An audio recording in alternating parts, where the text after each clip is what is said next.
Hey gang, guess what time it is? Yay! Sit and spin. I have a fascination with all things history, mystery, conspiracy, and paranormal.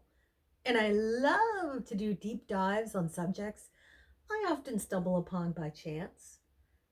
And I love to tell stories. So, welcome to Sit and Spin. Today, we have, as usual, our coffee, nectar of life. Oh, so good. And here I have some wool from my advent calendar, which I have the video shot for the final part. I just haven't edited it and uploaded it yet. My wrist, it flares up if I spend too much time on the computer, and I'm still waiting on my left hand mouse. So I have to restrict my computer time, little doses. So it's hard to get any editing done when you can only spend so much time on the computer.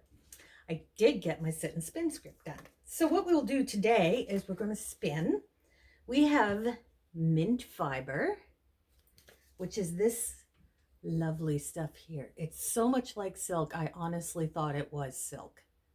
So I'm spinning a single of this. And then we have this here, which is called Harmony. And I'm assuming it's merino. It feels like merino. So it's this beautiful merino braid. And I'm spinning a single of that. I have started it. And then I'm going to ply the two together. So I'm going to start with the mint today. Depending on how much I get done, we may have to change it up to this one. And we may even get to plying. I don't know. It's a pretty long story. So join me. Grab your wheel if you want to spin, or just watch, or just listen. You don't even have to watch. You can just put it on, walk away, and listen. And we will spin a yarn. So before I get started, because I haven't spun mint before, I just want to check and see how it drafts. Yeah, it's pretty sticky. So I think I'm going to spin from the fold. If you have a sticky fiber, by spinning from the fold, I'm just making a little chunk here. All right. So when you draft off the tip of your finger, it helps the sticky fiber to open up and make it easier to draft and spin. All right, let's get started. Nothing is as exciting as moving into a new home. It takes time and vision to select a house, to see it as your home. And when you find the right place, the hard work of renovating and moving begins. Of course, this is fueled by the excitement of settling into your new home. Derek and Maria Broaddus found that home in Westfield, New Jersey in 2014. So this is a recent story, not that long ago. 657 Boulevard was a dream house they paid $1.3 million for. And they were eager to begin their life there with their 3 children, aged 5, 8, and 10.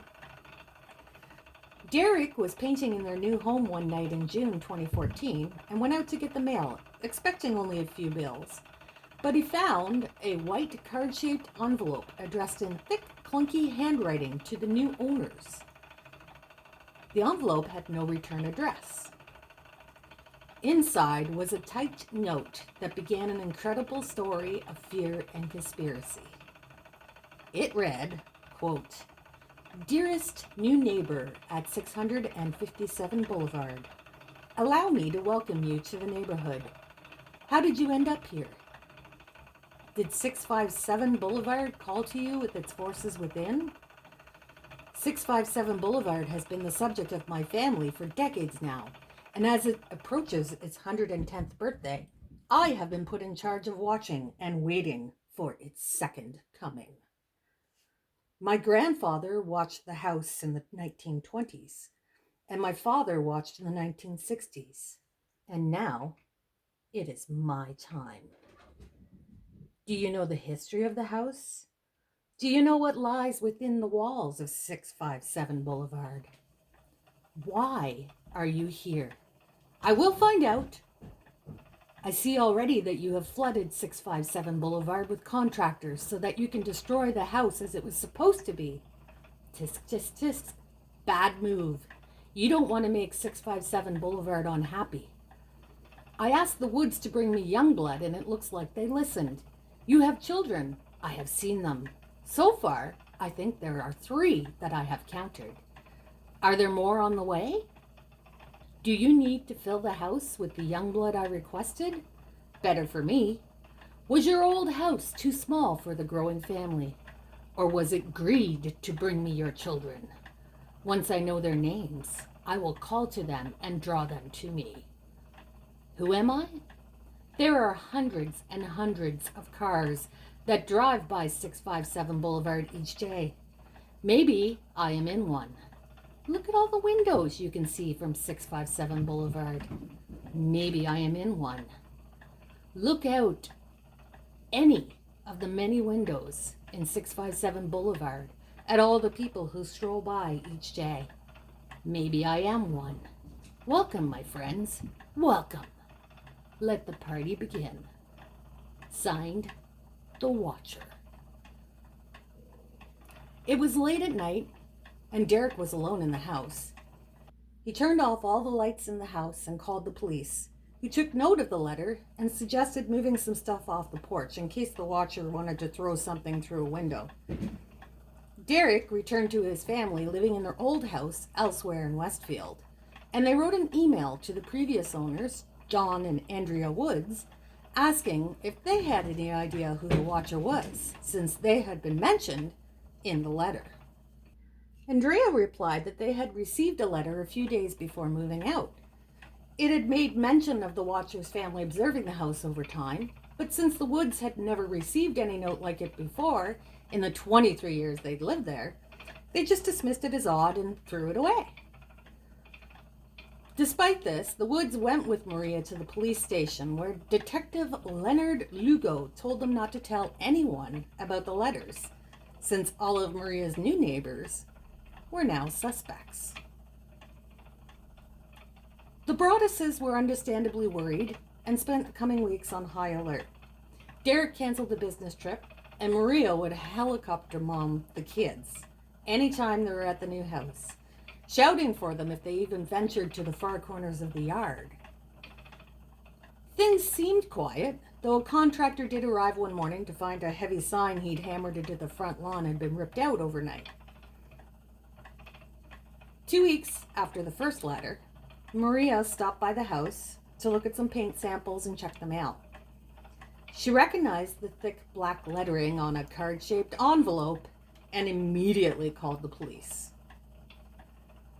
This time, the Watcher wrote, quote, "Welcome again to your new home at 657 Boulevard. The workers have been busy, and I have been watching you unload carfuls of your personal belongings. The dumpster is a nice touch. The house is crying from all the pain it is going through. You have changed it and made it so fancy. You are stealing its history. It cries for the past and what used to be in the time when I roamed its halls. The 1960s were a good time for 657 Boulevard, when I ran from room to room, imagining the life with the rich occupants there. The house was full of life and young blood. Then it got old, and so did my father. But he kept watching until the day he died. And now I watch and wait for the day when the young blood will be mine again. Have they found what is in the walls yet? In time they will. I am pleased to know your names now, and the name of the young blood you have brought me. You certainly say their names often. 657 Boulevard is anxious for you to move in. It has been years and years since the young blood ruled the hallways of the house. Have you found all of the secrets it holds yet? Will the young blood play in the basement? Or are they too afraid to go down there alone? I would be very afraid if I were them. It is far away from the rest of the house. If you were upstairs, you would never hear them scream. Will they sleep in the attic, or will you all sleep on the second floor? Who has the bedrooms facing the street? I'll know as soon as you move in. It will help me to know who is in which bedroom. Then I can plan better. All of the windows and doors in 65 Boulevard allow me to watch you and track you as you move through the house. Who am I? I am the Watcher and have been in control of 657 Boulevard for the better part of 2 decades now. The Woods family turned it over to you. It was their time to move on and kindly sold it when I asked them to. I pass by many times a day. 657 Boulevard is my job, my life, my obsession. And now you are too, Broaddus family. Welcome to the product of your greed. Greed is what brought the past 3 families to 657 Boulevard, and now it has brought you to me. Have a happy moving in day. You know I will be watching. Signed, The Watcher. The letter referenced all 3 children by birth order and nicknames, though that part of the letter was never publicized for obvious reasons. It even mentioned one child in particular who liked to paint using an easel inside an enclosed porch. He asked, quote, "Is she the artist in the family?" End quote. He knew a lot about the new family that had yet to move into their dream house that was quickly becoming a nightmare. Derek and Maria immediately stopped bringing their kids to the new house. They weren't sure when or even if they were going to move in now. Several weeks later, a 3rd letter arrived. "Where have you gone to?" the Watcher wrote. 657 Boulevard is missing you. The Boulevard is a wide, tree-lined street with some of the more desirable homes in town. And the Watcher noted, quote, "The Boulevard used to be the street to live on. You made it if you lived on the Boulevard." End quote. Who the heck was this Watcher? Was it someone who was upset over losing the purchase of the house to the Broadduses? That was investigated, and all previously interested parties were eliminated. Andrea Woods pointed out that with the knowledge of the contractors and children, the Watcher had to be someone in the neighborhood. Derek and Maria took this seriously and even spent time at a neighborhood barbecue watching every person for some sign of evil intent. One day, when Derek was chatting with his new neighbor, John Schmidt, who lived 2 doors down, John told them about their in-between neighbors, the Langfords. Peggy, the matriarch, was in her 90s, and several of her adult children, all in their 60s, lived with her. John Schmidt said the family was odd, but harmless. He described one of the younger Langfields, Michael, as a kind of Boo Radley character who didn't work and had a beard like Ernest Hemingway. Well, Derek latched onto this information. Being right next door, the Langfords could even see inside the enclosed porch his daughter used as an art room. The family had lived in that house since the 60s, when the Watcher's father had begun observing 657 Boulevard according to the letters. Richard Langford, the family patriarch, had died 12 years earlier, which fit the Watcher's claim to have been on the job for the better part of 2 decades. Excited by this new information, Derek went to chat with Detective Lugo. But Derek was surprised when Lugo said he already knew about the Langfords and had even brought Michael Langford in for questioning. Michael denied knowing anything about the letters. And with no hard evidence, there wasn't much else the police could do. After a couple of weeks, the police chief told the couple that without a confession, there wasn't much the department could do. Derek said, quote, "This is someone who threatened my kids, and the police are saying probably nothing's going to happen. Probably isn't good enough for me," end quote. After the second letter, Derek told the cops if they didn't take care of the situation, they would have a different kind of case on their hands. Quote, "This person attacked my family, and where I'm from, if you do that, you get your ass beat," end quote. Frustrated with the police, Derek began his own investigation. He set up webcams in 657 Boulevard and spent nights crouched in the dark, watching to see if anybody was watching the house at close range. He had documents relating to the case, including a map displaying when each of the neighbors had moved in with overlays marking possible sight lines for the easel on the enclosed porch that the watcher had mentioned, and a circle to estimate who might have heard Maria yelling the kids' names. Only a few homes fit both criteria. And I'm picturing them having like maps on the walls and strings running from this to that and names and phone numbers and history, like full on conspiracy. Only in his case, it's not a conspiracy. So the Broadduses hired a private investigator, and he staked out the neighborhood and ran background checks on the Langfords and everybody else, but he didn't find anything noteworthy. So Derek hired Robert Lenehan, a former FBI agent, to conduct a threat assessment based on the letters. Now, Lenehan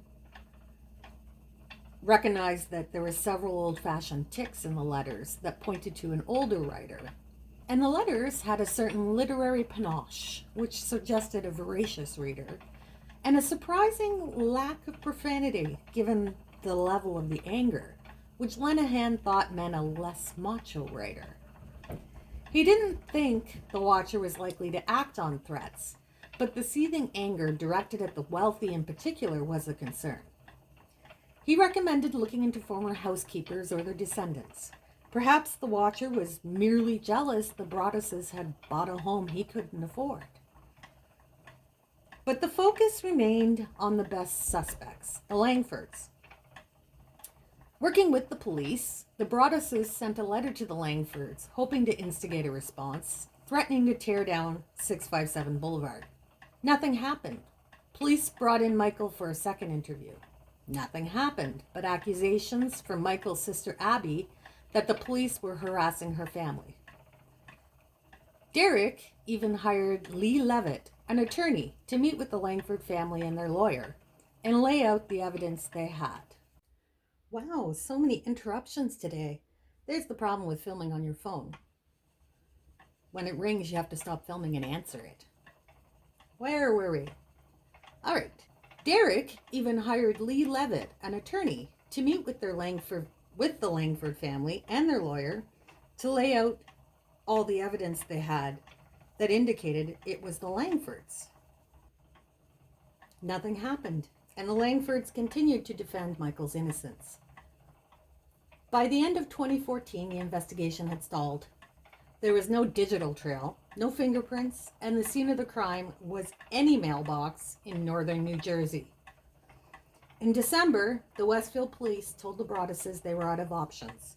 It was a cold case now.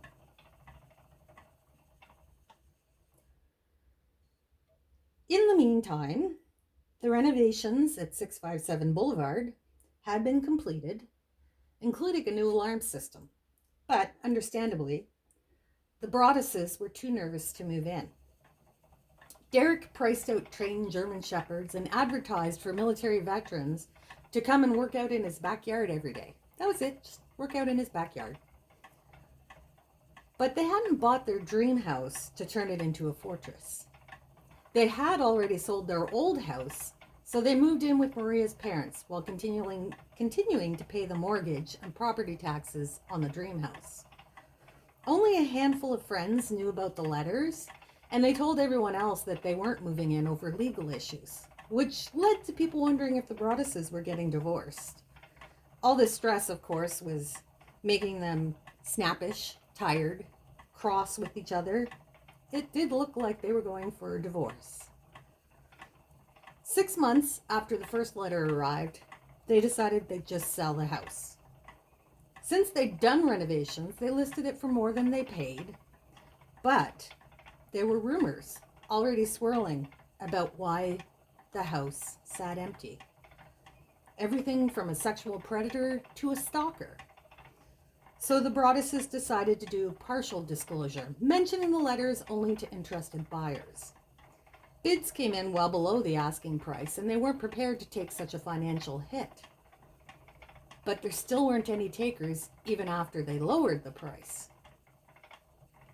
Despite the former owners, the Woodses, insisting that they'd only ever received one letter and it had been more strange than threatening, the Broadduses filed a legal complaint against the Woodses for non-disclosure. Woodzes. That's a hard word to say. They hoped to reach a quiet settlement, but once the legal documents were filed, a local reporter found them, and since they included snippets of the letters, the story went viral. On advice from a crisis management consultant, the Broadduses decided to not speak publicly about the situation, and even left town for a while to avoid the media storm. Internet sleuths went wild. It was suggested they use ground-penetrating radar to discover what was actually hidden in the walls. A home inspector had already looked, and all he found was the home's lack of insulation. Reddit users stalked Google Maps Street View, which showed a car parked in front of 657 that one user thought had a man holding a camera in the driver's seat. Others, more rationally, saw pixelated glare. Proposed suspects included a jilted mistress, a spurned realtor, a local high schooler's creative writing project, guerrilla marketing for a horror movie, maybe even mall goths having fun. Veteran Detective Baron Chambliss was asked to look at the case. Chambliss said of the initial investigation, quote, "The Broadduses are victims, and I don't think they got the support they needed," end quote. As Chambliss looked into the case, he discovered something surprising. Investigators had eventually conducted a DNA analysis on one of the envelopes, and they determined that the DNA belonged to a woman. Both Abby Langford next door and Andrea Woods, the previous owner, were eliminated. Chambliss even asked Maria Broaddus for a DNA sample. Don't think they weren't looking at the Broadduses. They were looking at everyone. A group of neighbors were pretty certain the Broadduses had sent the letters to themselves. The theory was that they had suffered buyer's remorse or realized they couldn't afford the house and concocted the scheme to get out of the sale.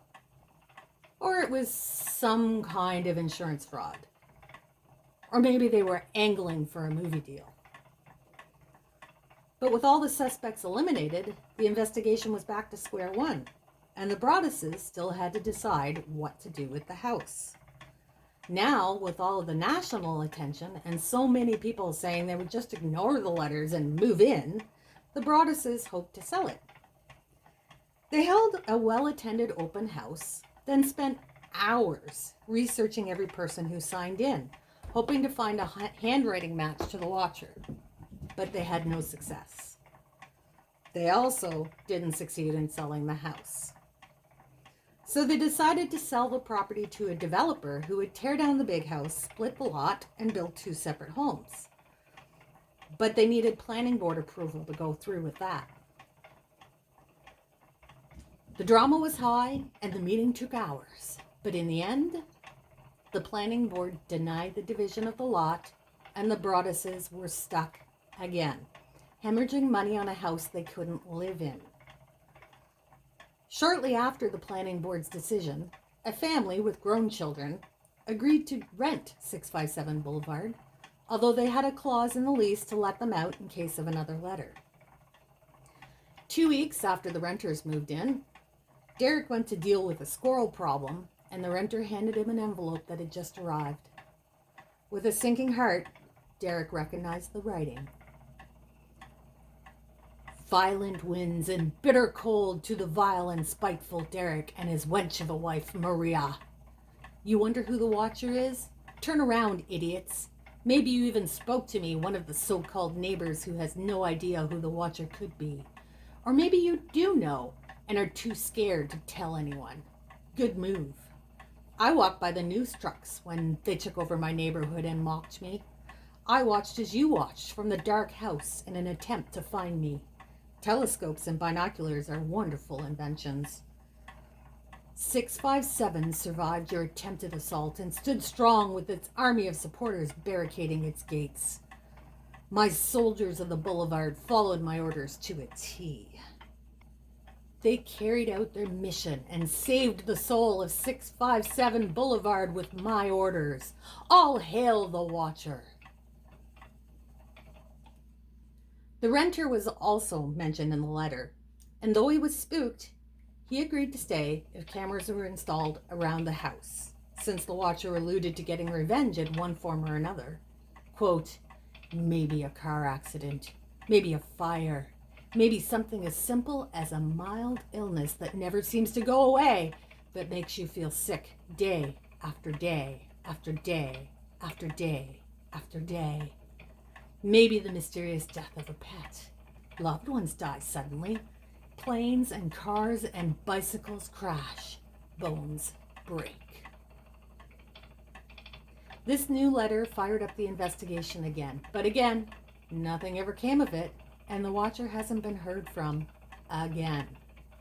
New renters moved in, years passed, and still the Broadduses lost money on the house. Finally, in August 2019, they sold the house at a $400,000 loss. But they're free from the watcher now. At least they hope they are. As for the new owners, no word yet as to whether the watcher has reached out to them. So I hope you enjoyed a good yarn. Thanks for joining me, and I'll see you next month for a new sit and spin. Bye.